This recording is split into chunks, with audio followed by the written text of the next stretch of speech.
Niki kula pun janji nggih. Kula niku kan ge Selasa bulan yang lalu niku khatam hikam. Terus kula mulang hikam teng mriki Selasa pagi niku pun sekitar 2 tahun. Pokoke walhasil diparingi Allah niku khatam. Terus kula kepengin napa ngatami donga nu saniki mergi cara ulama tambah kathah tambah napa sae. Dadi ora usah sampean di perasaan ora melok ngaji kok melok khataman. Sing ngaji ya mbok paham ora ya ora roh. Sing ora ngaji pokoke ora roh padha ora roe sing penting ditampa napa pangeran ngoten mawon. Dados kula gadah azam pokoke donga ngoten mawon nek donga ya ora usah tenanan ya apik ora ya apik mergo pangeran mesti napa pirsa. Jadi tenanan itu ikhlase nak ndonga ora usah tenanan sing tenanan apa.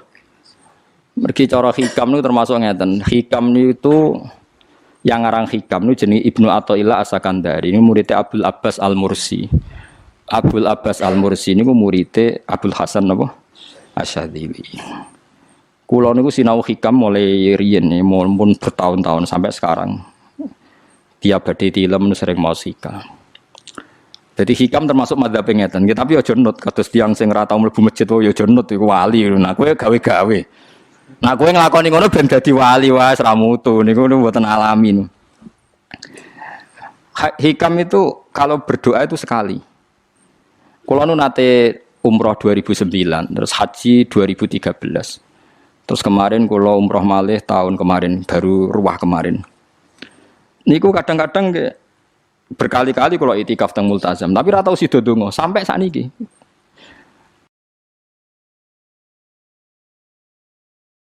Mergo donga mbok pisan tok, anggere donga neh.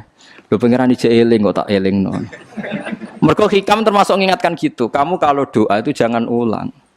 Karena yunabbahu iku man yajuzu alil ikhfal, yang boleh diingatkan hanya orang yang mungkin lupa. Allah ora bakal lali kok mbok elingno. Dadi kula anggere ning ngarepe multazam pe donga. Lho donga aku wingi pangeran cek eling. Ya wis ra sida donga. Wah anggere dongane, tapi ndak gawe-gawe lho, saya asli, maksudnya asli. Anggere dongane. Kan cek eling kok. Ya wis. Sampai kula nu teng raudhah niku akhirnya mau maca selawat, maca Quran. Anggere donga seling to Gusti ngono terus. Dadi yo pancen unik, wong wali ku unik. Aja gawe-gawe lho, tapi aja nut kula. Cuma pancen hikam madzhab ngoten. Wa inna mayunabba wa amne din elingno sapa man wong ya juzu kang oleh ali ngatasi man apa alif falali. Sing oleh mbok elingno zat sing kemungkinan lah wong ora tau lali kok amen mbok elingno. Wingi mbok omongi, saiki mbok omongi. Lho cara kowe diutang ditagih terus iso eling. Dadi hikam madzhab unik. Ya tapi udahnya wali ya tetap napa? Wali wis keliru tetap wali. Nah, ben arah wali ku bener wae tetep ra wali wis ra bakat. Tapi aja gawe-gawe lho, syaratnya napa? Syaratnya aja napa? Gawe-gawe. Iki kula iki sering diprotes wit. Gus ora tau ora jenengan donga. Jare sapa ora donga? Wingi sedonga. Kok ora donga nah? Jeleng. Kadang kula yang ngerasa dosa tapi piye kadang teng ati ngoten ya akhire ya ora roh. Pokoke aku anggere pengen donga ya donga, ben ora ya ora. Pas donga ya anut wali, pas ora ya anut wali. Kadung bener. Dadi pas donga ya bener, pas ora ya bener. Tapi itu memang sebagian madzhab beliau. Jadi ini nanti saya bacakan hikam dua kata mutiara terus donga, supaya donga sampean donga, supaya donga. Piye-piye kita gadah sanad madhab yang diakui termasuk Thariqah Mu'tabarah selain Naqsyabandiyah Qadiriyah napa Sadiliyah. Lah Sadiliyah itu nggih hikam niku mergo hikam sing aran Abdul Abbas Al-Mursi muridé Abil Hasan napa Asy-Syadzili. Sehingga orang tahu madhab Sadiliyah ya lewat kitab napa hikam. Makanya kitab-kitab apa saja generasi setelah beliau itu enggak bisa lepas dari kitab napa hikam. Sampai darani hikam atau iya. Madhabe napa atau iya. Mergo atau iya iku maknane sing arangu napa Ibnu Athaillah disebut hikam atau iya. Itu beliau sebetulnya ya ada orang alim yang butuh mikir jelimet nggih mboten. Ya wong waras wonten mawon. Misalnya orang waras begini, pancen wong waras itu beda mek waras pancen. Misalnya gini. Saya ngambil uangnya Mustafa tanpa pamit boleh ndak? Ndak boleh kan. Terus beliau membuat makalah gini, kalau aja hafal. Mana aka antat da'iyya mimma lil makhlukin Allah itu mencegah kamu, melarang kamu mengklaim barang yang tidak milik kamu. Padahal sama-sama miliknya makhluk. Misalnya Mustafa punya mobil, aku milik saya boleh enggak? Boleh enggak sama siapa saya? Enggak boleh kan? Mustafa punya rumah, aku milik saya boleh enggak? Enggak boleh. Kalau mengaku miliknya orang sama-sama makhluk saja enggak boleh, apalagi kamu ngaku-ngaku hal yang milik Allah. Misalnya sifat menentukan nasib itu milik siapa? Allah. Menentukan su'ul khotimah atau husnul khotimah itu milik siapa? Kamu tidak boleh. Misalnya gedeng orang, wong ngono iku mesti su'ul khotimah. Lho sing nentukan itu milik Allah. Wong ngaku barange wong ora oleh apa meneh ngaku sing hake Allah Subhanahu wa taala. Jadi sebetulnya nak ngendikan ya normal saja. Artinya ijtihad itu kan normal, tidak perlu orang pinter banget. Tapi sing roh iku wong waras ngono maksudnya. Setelah dijelaskan kan masuk akal. Kayak tadi. Ndonga kok terus kaya sing mbok omongi wingi lali, urung lali kok sebolehno meneh. Kan masuk akal.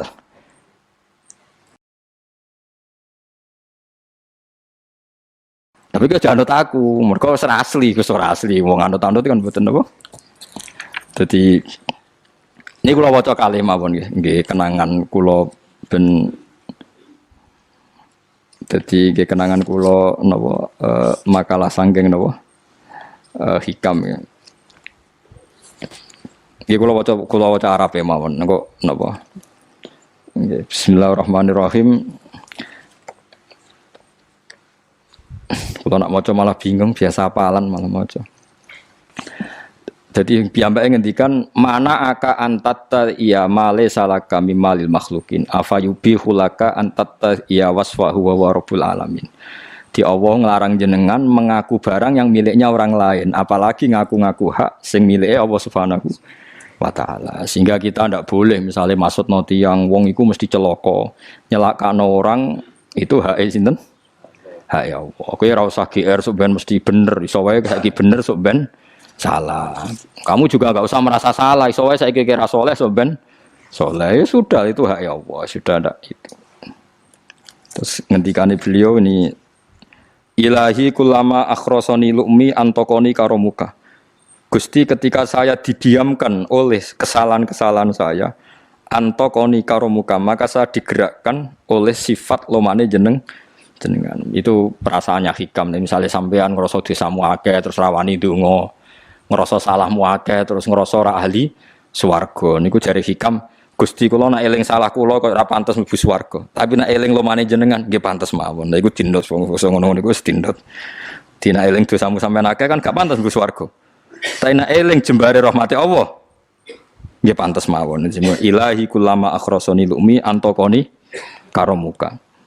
Wa kullama ayasatni ausofi atma'atni minnatuka. Ketika saya putus asa karena sifat-sifat saya yang buruk, maka saya akan digerakkan lagi punya harapan karena saking melimpahnya nikmatnya jenengan to peparinge jenengan. Terus beliau disarah-sarah dicontohkan.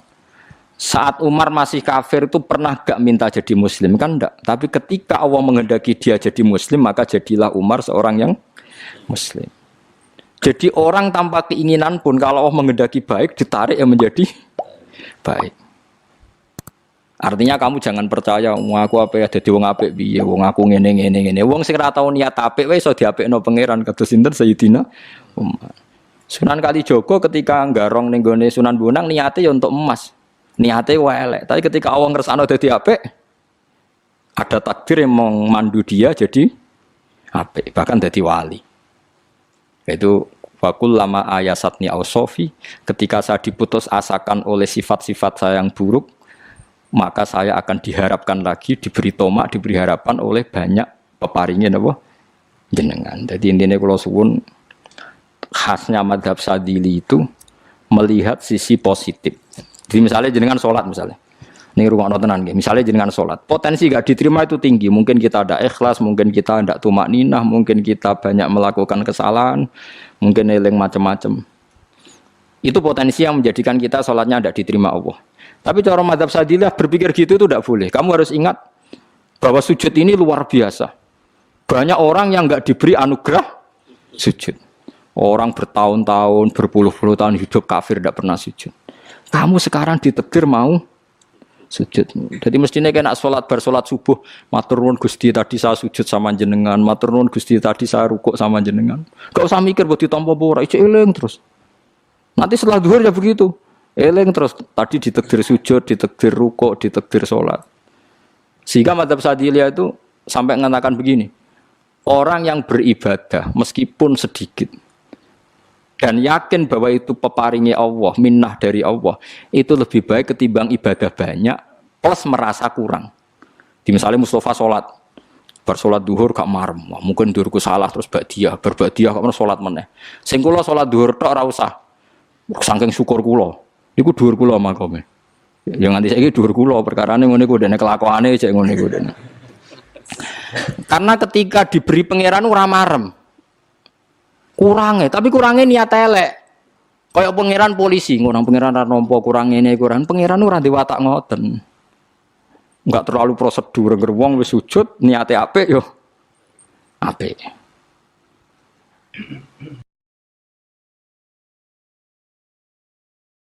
Ya mulane kula nate debat mbek jenengan kula kan bolak-balik cerita. Sampai nak sujud itu untuk menjadi sah itu kan bathuk, tangan loro, dengkul loro, delamaan loro, sehingga harus sujud pada 7 anggota. Jadi menurut madzhab yang asoh kalau sujud itu harus 7 anggota. Tapi ada ulama yang mengatakan cukup bathuk tok ambek sikil. Angger wis ngene jenenge sujud. Alasannya ulama iki masuk akal. Saiki nak diwalik. Ana Zaid yang muslim. Bathuke ditemplekno bumi niat sujud ning berhala. Hukumnya kafir ta ora? Enggak jawab ya, kafir kan?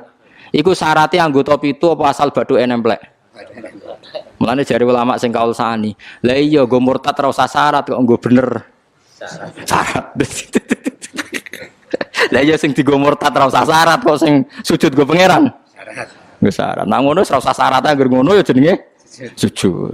Buktine wis sah nggo dadekno murtad. Yo. Dadi ulama yo macam-macam. Mene kok jangan aku ilmune sakit. Artinya sampean ra kudu anut mazhabku. Maksudnya mergo kula lah ya sadar sebagian mazhab saya itu masalah bagi Anda. Tapi saya ikut Anda lebih masalah kan. Ngopo kok ora roh? Maksudnya kan gak jelas. Acuannya hukum ndak jelas.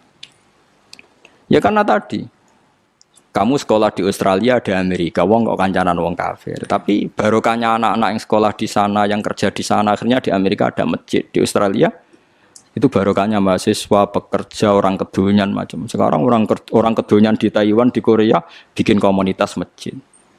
Ya, akhirnya di bumi Allah di sana ada yang sujud. Ya itu nyata. Meskipun teori Anda juga nyata, sebagian mungkin katut widoan kono katut macam-macam. Sama-samanya ya sudah kita berpendapat ya seperti itu. Wallahu a'lam yes, ya mungkin naik HP, mungkin ora. Wallahu a'lam supaya donga supaya HP. Tapi kan kita tidak satu arah karena ngendikan ya seperti gejolokannya Allah dengan Nabi Ibrahim itu kan kelihatan. Malaikat Israel berjabut Nabi Ibrahim. Nabi Ibrahim gak terima, gak iso Israel. Aku kekasih pangeran. Mosok dipateni. Hal ra'aital khalil yumitu khalilah. Ana kekasih mateni kekasih, mesti keliru perintahmu Israel. Semune ngono Nabi Ibrahim, kowe tetep dipateni. Cara Israel wis menarik. Akhirnya balik teng pangeran Gusti, amartani ila abdin la yuridul mauta wa yaqulu hal ra'aital khalil yumitu khalilah.